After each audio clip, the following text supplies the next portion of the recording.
யுகபாரதி ஒரு புக்கை எழுதியிருக்கிறாரு வேலு நாச்சியார் பற்றி.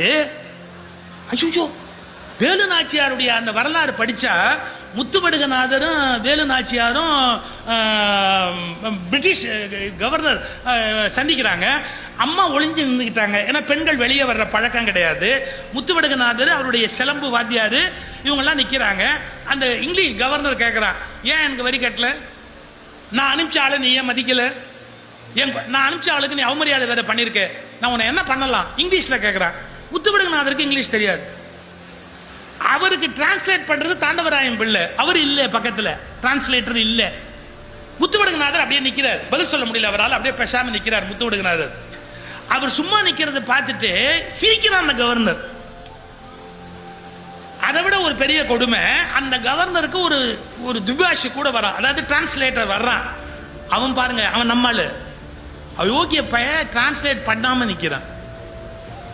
இவனை மக்கா எஸ்டாப்ளிஷ் பண்ணணும் அப்படிங்கிறதுக்காக நிற்கிறான். முத்துவடுகநாதருக்கு இங்கிலீஷ் தெரியாது, அப்படியே ஒரு மாதிரி கண்ணு கொதிக்குது அவருக்கு, இவன் என்ன சொல்றான் அப்படின்னு. அது வரைக்கும் இந்த ஜன்னலுக்கு பின்னால நின்றுகிட்டே இருந்த வீரமங்க வேலு நாச்சியார் என்ன பண்ணாங்க, முன்னாடி வந்து அந்த பிரிட்டிஷ் அந்த கவர்னரை பார்த்து ஒரு கேள்வி கேட்டாங்க.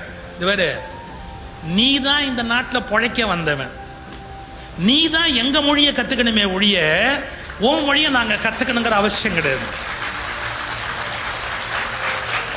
நாங்க உன் நாட்டில் பொழைக்க வரல, நாங்க எங்க நாட்டில் இருக்கிறோம், சிவகங்கை நாங்க எங்க நாட்டில் இருக்கிறோம். நீ பொழைக்க வந்தவன், நீ வாழணும்னா எங்க மொழியை கத்துக்கணும். அதை விட்டுட்டு எனக்கு எங்க ஆளுக்கு இங்கிலீஷ் தெரியாதுன்னு நீ சிரிக்க முடியாது, மறந்துடாதீங்க. இதை வேலு நாச்சியார் இங்கிலீஷ்ல தான் சொன்னாங்க.